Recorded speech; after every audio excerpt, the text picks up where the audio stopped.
Hoje é dia do nosso quadro SOS Ver Mais.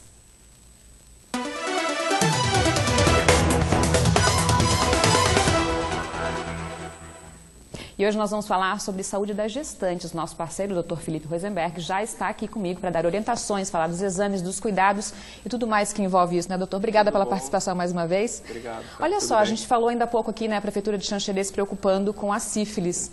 Então eu acho que a gente já pode começar, porque tem vários exames que as gestantes devem fazer, né? Então, com certeza. Isso aí veio... Vários protocolos vêm sendo criados em cima da modernização de máquinas e protocolos de verdade de avaliação de gestantes, né? Uhum. Então, antigamente, o ultrassom era aqueles tons de cinza que ninguém entendia nada. Até hoje chegam com aquele preconceito, assim, não tem como, não dá para entender, eu não vejo nada. Hoje já começa a mudar, já começam a entender porque o padrão de imagem melhorou e isso vai fazer com que a gente tenha mais diagnósticos.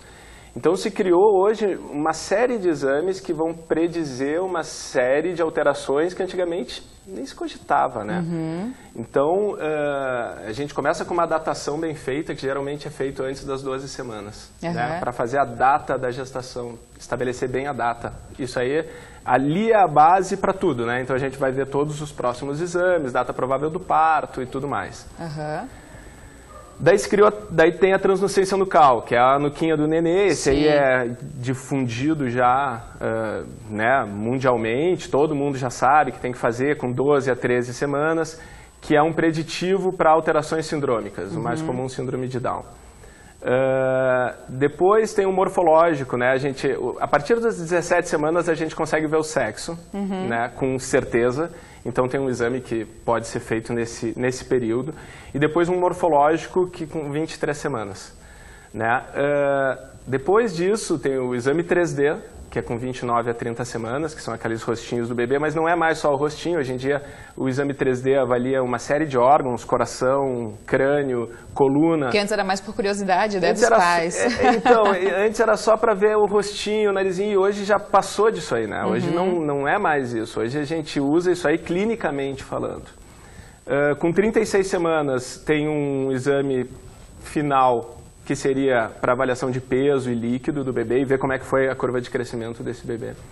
E daí, para quem vai para parto normal e não nasceu com 39 semanas, a gente preconiza que faça mais um exame com 39 semanas para ver como é que ficou o crescimento nesse período final, onde a gente começa a ter uma redução do aporte de nutrientes para o bebê e o bebê começa a necessitar de mais nutrientes porque ele está grande. Nessa reta final se fazem mais exames, doutor? Casos e casos. Né? Esse aqui é um roteiro bem básico, assim, é um roteiro que... Então, vai ter gente que vai falar, isso não precisa tudo isso, certo? Mas assim, o morfológico trabalha hoje com o morfológico isolado, 75% de detecção de malformações fetais. Tá? Se a gente faz esse roteiro completo, a gente chega a 90% de alterações fetais. Ou seja, a cada 10 pacientes que nascerem assim, com alguma alteração, só um a gente não vai ver. Né? 9 a gente já vai saber o diagnóstico antes de nascer. Então, isso inclui a sífilis. Isso inclui algumas alterações da sífilis e outras alterações em geral, desde déficit de crescimento e uma série de outras alterações. Então, é aquela coisa, né?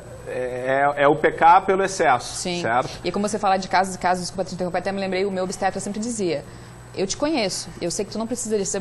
minha amiga fez o tal, eu não lembro o que era, glicose, glicemia, sei lá. Eu não vou fazer, doutor. Não, eu te conheço, eu sei que você não precisa conhecer seu histórico. Né? Então é bem isso, casos e casos, e o médico que acompanha que vai saber o que vai recomendar, né? Sim, mas isso entra um pouco nisso que a gente está falando, assim, tipo, a minha experiência clínica diz que isso talvez não seja... Por exemplo, na cidade aqui é muito raro se solicitar exame 3D. Tá? É raro. Por quê? Porque ainda tem esse estigma de que o exame 3D é para ver o olhinho, o narizinho, a boquinha, e não é mais. Né? Então, eu gosto sempre de ir para o extremo. Então, se a gente for para um serviço de referência nacional ou mundial, o que vão fazer? Eles vão fazer de rotina. Né? Então, casos e casos, mas quando tu é o acometido por uma alteração... O teu caso, pois é, não precisava e passou a precisar, né? Então, hoje, fora esses exames, daí entra essa história que é o histórico mórbido e da paciente, por exemplo. A gente consegue prever uma probabilidade aumentada de, por exemplo, hipertensão gestacional com um exame feito lá com 20 semanas de gestação, se a paciente tem chance ou não de ter hipertensão gestacional lá com 40.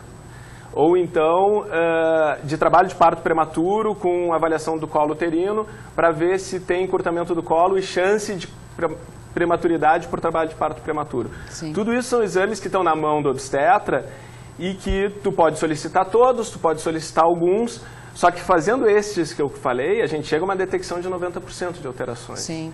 É muito diferente do que era no passado, você entende? Então hoje o ultrassom ele entra de uma forma muito mais ampla na saúde da mulher, porque isso passa segurança para o casal, para a equipe médica e deixa de ter essa coisa mais variável, assim, a minha experiência clínica, né? Isso aí vale, mas hoje em dia cada vez menos. Hoje em dia a gente não trabalha tanto com a experiência individual, a gente trabalha muito mais com pesquisa, o que está falando a literatura. Então isso realmente melhora muito a detecção, diminui complicações pré-parto, pós-parto e tudo, né? Era isso que eu ia reforçar. Fala muito de prevenção também, né? E de, por exemplo, quando você fala de um dos exames ali que pode detectar algum problema no bebê, para começar a tratar já desde dentro do útero, né? Com certeza, até saber se tem condições ou não. A gente mora numa cidade que tem uma população, tudo, mas a gente tem um suporte X e a gente tem uma população periférica em umas cidades menores que talvez não tenham suporte para nascer um bebê que tenha uma alteração. Então, se a gente já sabe que vai ter essa alteração no nascimento, não vai poder ter numa cidade do interior daqui, entendeu? Vai ter que drenar para uma cidade maior para a equipe toda estar preparada. Para ter esse suporte na chegada. Para ter o suporte, exatamente. Então, quer dizer, doutora, assim, o pré-natal é fundamental, a gente não precisa nem dizer, né? Mas a partir daí, essa preocupação de sempre estar conversando com o médico para que seja feito melhor. Com certeza, né? Eu acho que não é só o exame, é todo pré-natal, é tudo, só que hoje em dia, realmente, o exame entra de uma forma muito significativa. É a única forma que a gente tem de ver o bebê. E a gente consegue ver o bebê, né? A gente consegue ver, então eu consigo detectar doenças mesmo intraútero. E essa evolução foi muito rápida, né? Quando você fala assim de ver o bebê, parece que há pouco tempo não se via. Muito rápido. Você pega pessoas de 20 anos atrás, o padrão de imagem era outro, era outra coisa. Então, naquele tempo, o ultrassom era mais assim, para ver o peso, tudo. Hoje não é mais, hoje o peso é o simples. Hoje em dia a gente está trabalhando com medicina fetal mesmo, né? E isso dá segurança para todo mundo, todas as equipes. E isso diminui mortalidade e morbidade do bebê, da mãe, de uma forma geral. Então, isso aí, saúde. E poder ter uma gestação mais tranquila sabendo disso tudo, melhor ainda, né? Segurança, né? Quanto mais toda a equipe estiver segura e a família estiver segura, né? Segura de que está tudo bem, que está tudo certo, transforma a gestação numa coisa agradável, né? Porque a gestação não é uma doença, né?